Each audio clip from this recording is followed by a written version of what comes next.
Welcome to Zisodel TV. Kindly subscribe, share, and like for latest updates and news.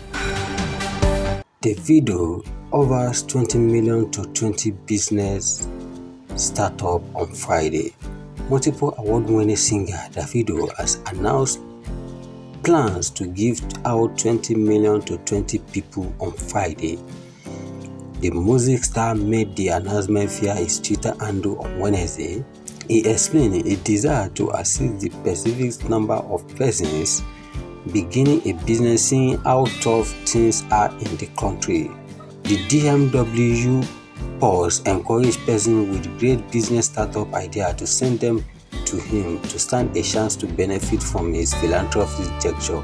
Davido tweeted, "Country hard right now, sha. Let's give 20 people. Let's give 20 million to 20 people on Friday. Send in your business ideas or startup ideas, more detail. Government don't fail us.